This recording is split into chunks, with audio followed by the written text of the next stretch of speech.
지난 주일은 종교개혁 기념주일로 지켰습니다.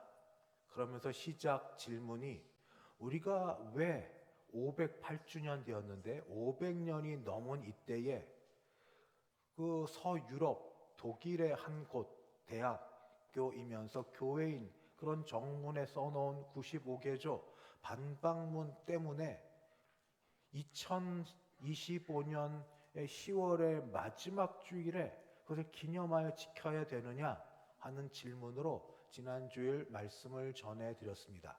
이유는 꼭 지켜야 되는 이유가 있는데 그게 바로 뭐냐면 기독교, 예수를 믿는 가장 근본적인 문제, 구원 때문이다 라고 말씀드렸습니다. 여러분, 우리가 도덕, 윤리 이런 거를 들으려고, 이런 거 배워 조금 더 선한 사람 되려고, 착한 사람 되고 남은 인생을 의미 있게 살려고 여기 온 것 아니지 않습니까? 그것 여기 아니어도 아침마당 들어도 좋은 소리 많이 있고요.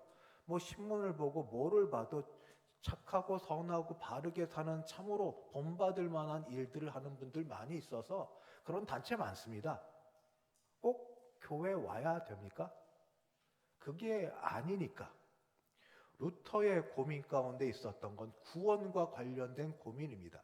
아무리 애를 써도, 아무리 바르게 살려고 애를 써도 고행을 하고 자기 몸을 직접적으로 채찍을 쳐서 자기 몸을 괴롭게 하고 그리고 금식을 하고 기도를 하고 말씀을 읽고 온갖 종교적 의무를 다하면서도 정말 내가 구원을 받을 수 있는지, 왜냐하면 의로우신 하나님 앞에 이 모든 일을 행하면서도 본인이 의롭다고 여겨지지 않게 되어서 아무리 애를 써도 아무리 수고를 해도 도무지 그런 것으로 의로우신 하나님을 만족시킬 수 없어서 그래서 고민하다가 하나님께서 적절한 때에 말씀을 닿게 읽게 하시면서 로마서 1장 17절 어떻게 사느냐? 어떻게 사느냐? 선행으로, 고행으로, 종교적 열심으로, 믿음으로, 그게 아니라 믿음으로 사는데 믿음으로 사는 자를 의인이라고 여겨주는, 의인은 오직 믿음으로 말미암아 살리라. 믿음에서 믿음으로 의인이 되어서 그리스도의 의가 입혀진 사람 되어서 의롭게 사는 게 그 다음부터는 감사의 표시지, 하나님께서 주신 것에 대한 은혜에 대한 반응의 표시지, 그게 구원을 얻기 위한 게 아니라는 걸 깨닫는 바로 그 말씀이 오늘 여기 예배를 드린 우리에게도 동일하게 적용된다고 여겨져서 제가 그렇게 말씀을 드렸습니다. 다는 아니겠지만 교회를 오래 다니면서 교회 생활 열심히 하고, 교회 생활이라는 건 모든 집회, 예배 참석하고 봉사 열심히 하고 모임 빠지지 않고 더하여서 헌금까지 열심히 하면서 이것이 마치 내가 구원을 얻을 수 있는 근거요, 조건이 된다고 여기며 그게 자기 의가 되어서 나만큼 아는 사람 있나 나와봐, 그런 말은 안 하죠. 입술로는 겸손하고 마음으로도 또 그런 표현을 하려고 애를 쓰지만 어느 날 나도 모르게 툭 튀어나와 버리면서 평가, 비교, 판단하는 그런 모습이 그게 정말 내가 바르게 신앙생활하는 건가? 우리에게 그런 모습만 있지 않습니다. 금세 남을 지적하고 나면 곧바로 넘어집니다. 잘 될 줄 알았는데 안 돼요. 건강이 언제까지나 건강한 것도 아니고 물질이 언제까지나 넉넉하게 있는 것도 아니고 시간도 그렇고, 그러니까 언제는 막 높게 최고조로 내가 생각하는 기독교 교회 생활은 바로 이거 했다가 어느 날 갑자기 제일 밑바닥까지 떨어져서 교회도 어쩌다 보면 빠지기 시작한 게 한두 번 빠지기 시작하고, 그리고 봉사에도 참석하지 못하게 되고, 사람이 물질이 없어 놓으니까 어떤 모임에 가도 기가 죽어 있습니다. 그래서 그 사람 교제도 못하고 밑에서 밑으로 내려오면서 그 시간이 오래되다 보면 하나님이 나를 잊으셨나? 하나님 나를 버리셨나? 하나님 나를 구원하지 않으시나? 하는 생각까지 이르는 모습의 근거에는 뭐가 있냐면 나, 내가 뭘 하고 안 하고, 내가 교회 출석 잘하고 안 하고, 내가 봉사를 하고 안 하고, 내가 헌금을 하고 안 하고, 다 나에게 있어서 그 내가 남을 판단할 때 교만이 되고, 그 내가 상대적으로 남과 봐서 더 밑에 빠진 죄책감, 자책감에 빠지고, 다 나에게 있는 게 루터가 거룩하신 하나님, 의로우신 하나님 만나지 못해서 두려움 가운데 있었던 그것과 동일하다고 여겨져서 지난주 종교개혁주의를 그렇게 지냈습니다.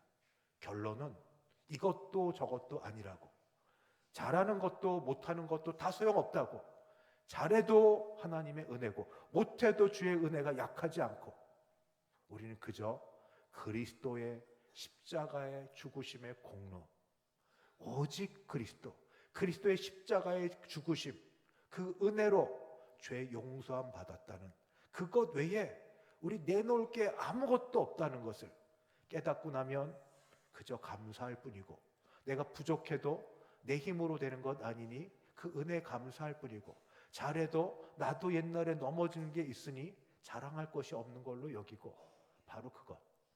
그런데 그렇게 하고 나서 오늘 다음 주 성례주의를 맞습니다.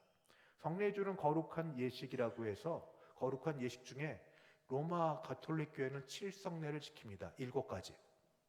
우리는 성경에 있는 대로 2가지만 지킵니다. 바로 성찬과 세례.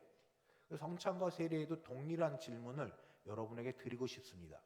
그거 꼭 지켜야 돼요? 꼭 해야 돼요? 우리 교회는 1년에 2차례 지킵니다. 봄, 가을. 봄에 부활절 전주일에 한 번, 가을 추수감사주일 전주일에 한 번. 왜 그거 지키는 게 짜증나고 힘들어하는가 했더니 우리 교회는 아닙니다. 제가 지난 교회는 부목사로 있으니까 부목사 때는 조금 더 교인들과 속 얘기를 잘 할 수 있습니다. 어떤 분이 성례주를 싫어해요. 이유가 뭔지 아세요? 늦게 끝나서. 웃는 게 아닙니다. 진짜로.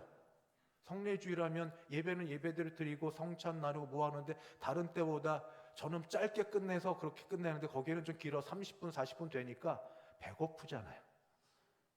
배고프면 남자도 못 참습니다. 남자는 괜히 얘기했네. 남자분입니다. 그분은. 왜 이렇게 늦게 끝나냐고, 왜 빨리 끝내면 안 되냐고, 짜증을 내고 나갈 때 성찬이 과연 의미가 있는지. 그 다음에 우리 교회는 독특한 게 있습니다. 다음 주에 오시면 알겠지만 누가 학습 세례를 받았는지 일어서라고 합니다. 그게 싫은 겁니다. 꼭 일어서야 돼? 위선적이고, 또 남 일어섰는데 나 안 일어서면 나는 뭐가 아닌 것 같고, 뭐 빠지는 것 같고, 그게 싫어서 꼭 해야 돼? 네, 답부터 얘기하면 꼭 해야 됩니다. 왜 해야 돼요? 예수님이 하라고 명령하셨으니까. 또 질문할 거죠. 예수님이 하라고 명령하신 증거 있어요? 예, 증거 있습니다. 증거 뭐예요? 증거를 말씀드릴게요. 먼저 세례입니다. 마태복음 28장 19절은 이렇게 기록되어 있습니다. 그러므로 너희는 가서 모든 민족을 제자로 삼아 아버지와 아들과 성령의 이름으로 세례를 베풀고. 주님이 마태복음 28장은 모든 사역을 마치고 십자가에서 죽으시고 부활하신 다음에 승천하기 전에 제자들을 모아놓고 하신 마지막 명령이고, 이 명령이 얼마나 중요하냐면 그냥 신학적으로 대위임 명령이라고 얘기합니다. 19절 20절 대위임 명령. 여기 말씀하시기를 뭐라고 말씀하시냐면, 가서 모든 민족, 사람 차별하지 않고 제자로 삼을 뿐 아니라 아버지와 아들과 성령의 이름으로 세례를 베풀고. 제가 다음 주면 세례 예식을 거행할 겁니다. 세례 문단 마친 분들 내려가서 성부와 성자와 성령의 이름으로 세례를 주너라. 물을 했더니 물이 다 가지고 막 흔들고 나가시. 전에 그런 분도 우리 교회 아닙니다. 우리 교회 아니고 물 묻었다고 머리에 그런 분도 계시기도 하고, 어떤 분은 이게 그렇게 고맙고 감사해서 울어요. 성령의 은혜가 있어서. 가시적인 겁니다. 성찬 세례는 그냥 말로만 듣던 게 눈으로만 보던 것이 몸으로 와닿는 바로 이거. 알겠습니다. 세례가 그렇다면 성찬은요? 예수님이 하라는 말씀 있어요? 있죠? 어디요? 마태, 마가, 누가복음을 세 공간 복음서라고 하고 요한복음과 사복음서라고 합니다. 거기 다 나와 있는데 그 중에 대표적인 걸로 제가 누가복음을 읽겠습니다. 누가복음 22장 19절은 이렇게 기록되어 있습니다. 또 떡을 떼어 감사기도 하시고 앞에 잔을 나눴습니다. 이제 떡을 뗍니다. 떼어 그들에게 주시며 이르시되 이것은 너희를 위하여 주는 내 몸이라. 그 다음 말씀, 너희가 이를 행하여 나를 기념하라 하시고. 그래서 고린도서를 보면 사도 바울이 초대교회 때 이렇게 주의 말씀을 따라 기념하는 걸 행한다라고 되어 있습니다. 주님 오시는 그날까지 교회는 주의 이름이 전파되는 곳마다 이 일을 끝까지 할 겁니다. 왜냐하면 주의 명령이니까. 사람이요, 사람 사이의 관계도 좋은 관계를 유지하려면 적어도 대화하는 가운데 그 사람이 무슨 말을 했는지 귀 기울여 들으려고 하고, 들은 다음에 최소한 기본적으로 상식이 있으면 기억하려고 하고, 중요하다고 하는 걸 기억하려고 하고, 기억하거나 특별히 나한테 아주 나쁜 게 아니면, 악한 게 아니면 그걸 지키려고 하지 않습니까? 그렇게 하다가 만나야 뭔가 서로 부탁할 게 있어도 부탁하고 또 서로 대화가 되고 교제가 되죠. 우리 주 예수님께서 하나님이신데 인간의 몸을 입고 이 땅에 오셔서 다른 사람이 아니라 나를 위해서 하나밖에 없는 생명, 자신의 생명을 드리며 십자가에서 몸이 찢어지고 피가 흐르는 그런 고통을 당하시고, 그리고 겟세마네 동산과 십자가에서 아버지로부터 영 끊어지는 저주를 받으시는 그런 고난을 감내하시면서 나를 위하여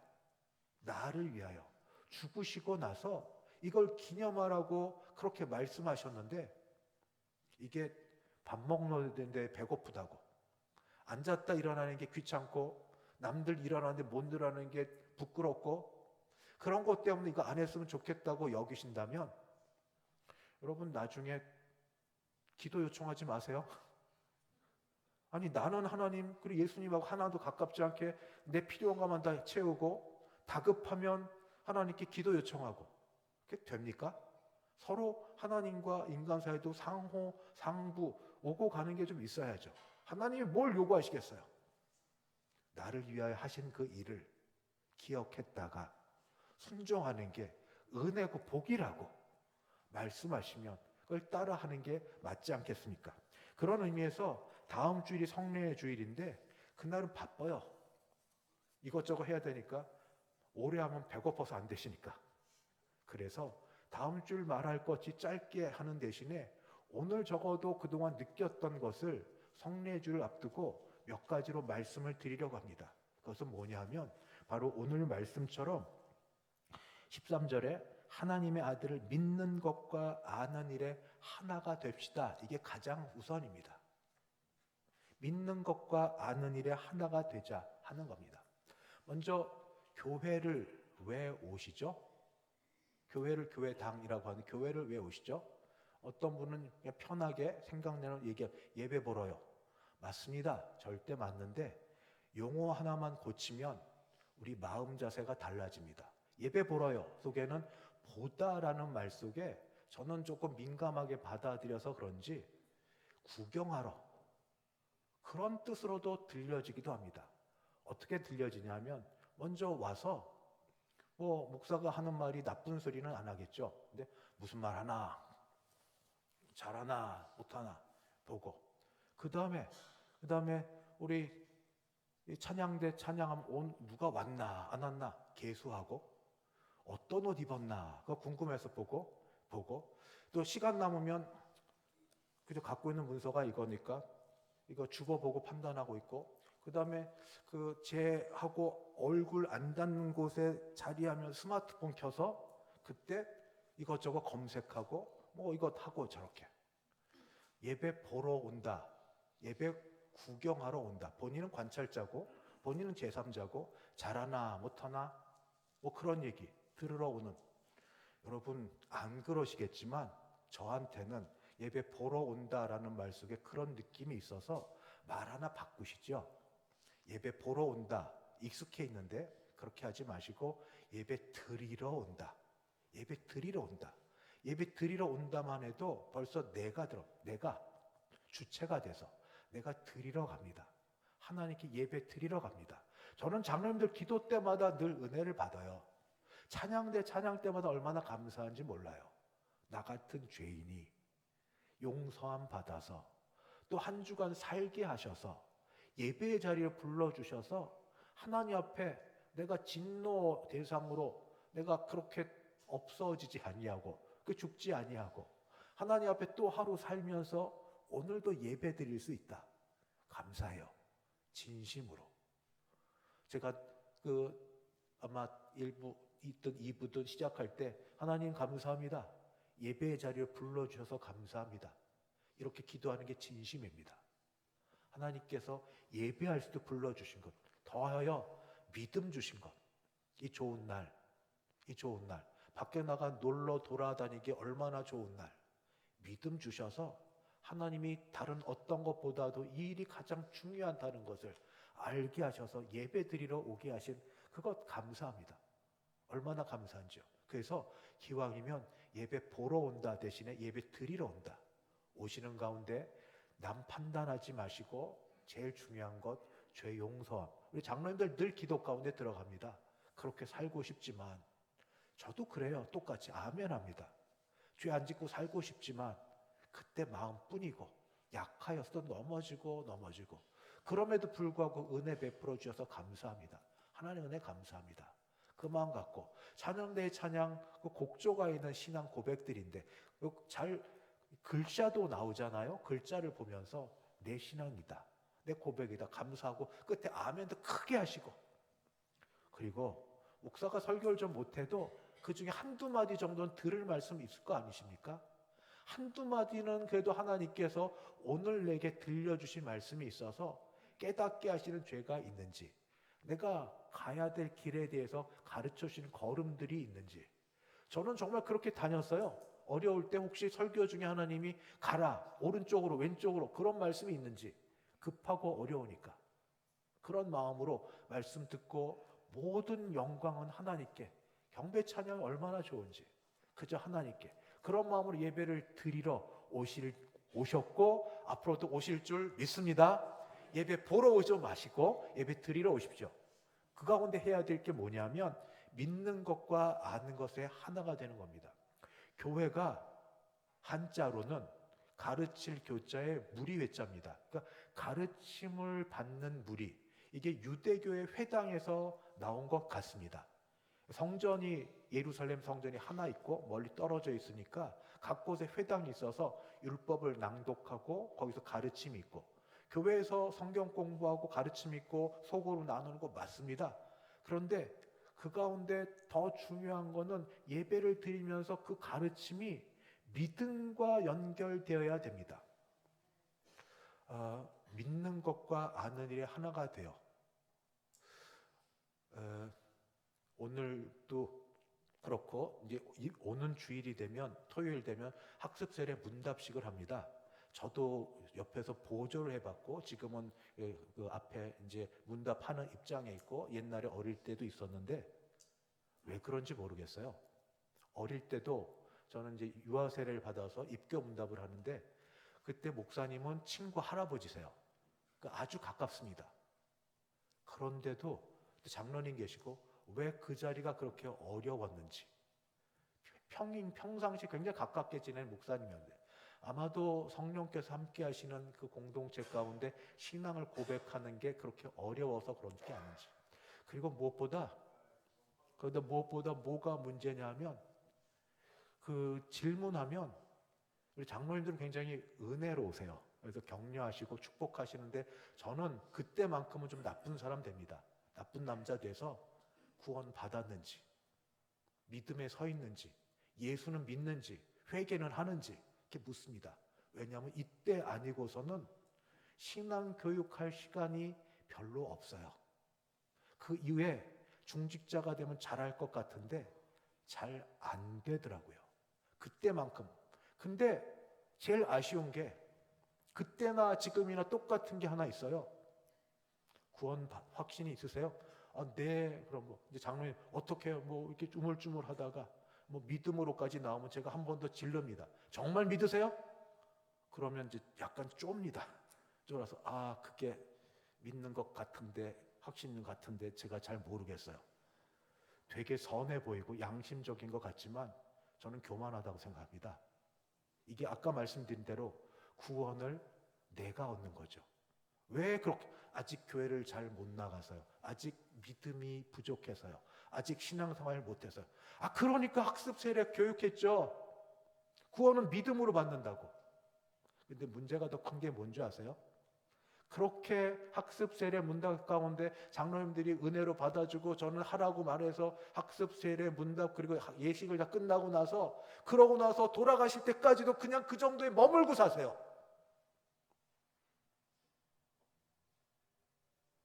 마지막 때가 되면서 그래서 뭐 한 줄 아세요? 목사님, 천국 갈 수 있는지 몰라. 권사님들이 그러세요. 권사님들이. 우리 교회 말고. 얼마나 가슴이 아픈지. 지금까지 뭘 해서 어떻게 지내셨길래, 왜 이런 문제가 생겼는지, 믿음 있다고 그렇게 교회 생활하시고 봉사하시고 직분 받으시고 그렇게 지내셨나요? 왜 마지막 때가 되면 천국 갈 수 있는지 몰라요. 왜 그럴까요? 오늘 말씀을 보면 하나님의 아들을 믿는 것과 아는 일에 하나가 되어야 되는데, 믿는다고 하는 그 믿는 게 아는 것이 따라가지 못해서 그러합니다. 그날 이후로 공부를 한 번도 한 적이 없어요. 목사가 여러분들에게 어떻게든지 성경 교육하려고 주중에 시간 내자고 하는데 너무 바쁘세요. 먹고 살고 또 생활하기 바빠서. 그래서 유일하게 말씀을 가르치고 전할 수 있는 시간이 주일 예배밖에 없어요. 이때는 말씀을 전하면서 교육도 해야 되는. 그래서 이때만 잘 다니시면 됩니다. 예배 빠지지 마세요. 예배 빠지면 구원과 관련된 일들입니다. 여러분을 위한 일들입니다. 부탁은 그러면 어떻게 되는가? 믿는 것과 아는 것이 균형 잡기 자라나지 못해서 내가 마지막에 그렇게 된 것 같으니, 지금 가져왔네요. 학습세례 문답서가 있어요. 학습세례 공부할 사람 이거 전부 주고 공부해 오라고 합니다. 근데 다 보면 읽긴 읽었는데요, 기억이 하나도 안 나요. 대개 하시는 말씀이 그거고, 그 다음에 사도신경, 주기도문, 십계명 하라면 갑자기 막 버벅거리면서 왔다 갔다 막 하고 그러세요. 저는 여러분이 이거를 교회 앞에 비치 놓을 테니까 이거를 다 하나씩 가지고 성경 안에 들어가서 놓고 예배 전에 누가 뭐 왔나 이거 하시지 말고 이거 하나씩 보시면서 믿음 신앙 교육했으면 좋겠습니다. 그때 이후로 한 번도 배워보지 못한 것을 여기서 배웠으면 좋겠고, 교회에서 다 공짜로 드릴 수 있는데 공짜로 안 드리려고요. 제가 해보니까 공짜로 받은 건 결코 읽지 않아요. 돈 내서 사십시오. 1,500원입니다. 사셔서 이거 읽으시고, 그리고 정말 여기 저보다 젊은 분들, 나 때는 중고등부 때 웨스트민스터 소요리 문답 공부를 했어요. 하기 싫어서 안 했지. 소요리 문답은 어린아이들에게 가르치는 신앙을 문답식으로 가르치는 겁니다. 지금 하나요? 지금 저희도 잘 못한 이유가 하나 있어요. 교회는 사랑이면 되지. 뭘 자꾸 딱딱하게 가르쳐. 사랑이면 되지. 여러분 거기에 논리가 문제점이 있는 거 아세요? 사랑으로만 되는 데가 있는데 이단이 그러해요. 교회에서 상처받고 교회에서 어려움 있고 교회에서 힘든 사람들이 쉽게 빠져갈 수 있는데 이단인데, 거기는 다 품어줘요. 초기에는 다 이해한다고 얘기해요. 다 받아줘요. 얼마나 사랑이 넘치는지. 또 한 군데 있습니다. 조직 충성으로 내 미래는 우리가 다 책임져. 깡패 조직 보스 책이에요. 거기 들어가면 다들 형제처럼 해가지고 미래 자기 가족과 책임진다고 해요. 안 돼요. 그렇게 되면 안 됩니다. 우리가 딱딱해도 우리가 알아야 되는데, 이 믿는 것과 아는 게 하나가 되도록 자라가야 됩니다. 이게 혹시 안 되면 더 쉬운 거 말씀드립니다. 모든 신앙의 고백사에 꼭 들어가 있는 게 내가 어떻게 살아야 되냐? 십계명을 꼭 암송하시고 십계명을 묵상하십시오. 어떻게 그걸로 구원받는 거 아닙니다. 그러나 십계명을 암송하시고 십계명을 하나씩 묵상하시고 살려고 애를 쓰시고 안 되면 하나님께 간구하십시오. 명령 주셨는데 안 돼요. 기도 못 해요. 기도 중에 기도, 예수님까지 주기도를 암송하시고 주기도를 하십시오. 어떤 분은 주기도를 100번, 500번, 1000번을 하신 분이 계세요. 우리 교회 교인들 중에. 주님 가진 기도 많고 완벽한 기도가 어디 있습니까? 예배 시작마다 사도신경으로 신앙 고백합니다 라고 얘기합니다. 사도신경이 우리 기독교에 있는 신앙 고백 중 가장 오래되고 그러니까 동쪽은 우리 이 그리스, 로마, 그리스 정교회, 서쪽은 우리 가톨릭인데 그 전에부터 있었던 신앙 고백 가장 오래되고 모두가 다 공동으로 동의하는 그런 신앙 고백입니다. 삼위일체, 성부, 성자, 성령, 교회, 그리고 종말까지 그거 하나하나씩 암송하고 그거 하나씩 되뇌어도 참된 신앙의 고백이 있습니다. 말씀할 게 많은데 시간이 다 돼서 유튜브 틀면 하루에 몇 시간씩 보시잖아요. 보고 싶은 것만 보시잖아요. 보실 수 있죠. 근데 지난번에 우리 교직자회 세미나 갔는데 제일 문제가 유튜브 때문에 여러분들 몇 시간 틀어 보시는 그 중에 이단과 잘못된 게 들어가도 분별을 못하는 그 부분을 목회자들이 어떻게 도울 수 있을까? 보시는데 막을 수는 없습니다. 그러나 적어도 진리를 가르칠 수 있습니다. 어떤 목사님 말씀하시기를 화폐 감별사가 있답니다. 진짜와 위조. 화폐 감별사 진짜와 위조 감별하는 방법은 가짜를 많이 보게 하지 않는데요. 오히려 진짜를 많이 보게 한답니다. 가짜가 숱하게 여러 종류로 많이 있지 않습니까? 그러니까 진짜만 계속 보고 있으면 가짜가 들어오면 딱 보여집니다.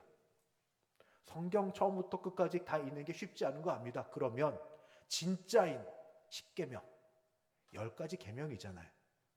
주님 가진 기도, 주님이 가진 기도 길지 않잖아요. 사도신경 매일같이 매주마다 고백하잖아요. 성경책의 앞뒤에 있잖아요. 그것만이라도 계속해서 암송하고 외우고 기도하고 그러다가 조금 더 시간 되면 뭐 학습세례 문답서 있든 아니면 교리든 고백서든 그렇게 하면 되겠습니다. 말씀을 정리를 해야 될 때가 됐습니다. 희한한 게 뭐냐면 바로 하나님의 아들을 믿는 것과 아는 일에 하나가 될 때 우리가 온전한 사람이 됩니다. 온전한 사람의 마지막 목표는 자람입니다. 언제까지? 어린아이처럼 지내면서 그걸 겸손이라고 이야기하시겠어요? 그건 겸손이 아니고 게으름입니다. 시간이 주어졌고 그리고 환경과 여건이 주어졌음에도 불구하고 나는 그런 거 언제까지 하시려고요? 나중된 자 먼저 됩니다. 천국 가면 어떤 일이 벌어질지 아무도 모릅니다. 직분이 여러분의 하나님과 관계가 가까움을 입증해 주지 않습니다. 실제로 행한 게 있어야 됩니다. 실제로 가까워야 가까웠게 됩니다. 그러려면 진짜 성경 말씀 다 읽기 어려우면 우선 제가 드린 대로 십계명 그리고 주님 가신 기도, 사도신경 더하여서 교회에서 말씀 보자고 하면 좀 같이 보시고 기도하자 그러면 같이 기도하시고 그렇게 할 때 주께서 우리의 신앙을 자라가게 하셔서 아는 것과 믿는 것의 하나가 되어서 온전한 사람이 되어 그리스도의 장성한 분량에 이르기까지 은혜 베푸시고 복 주실 줄 믿습니다. 한 주간 그래도 신앙 우리 묵상하면서 잘 지내셨다가 다음 주일 우리 은혜롭게 성찬 성리에 맞도록 하겠습니다. 기도하겠습니다.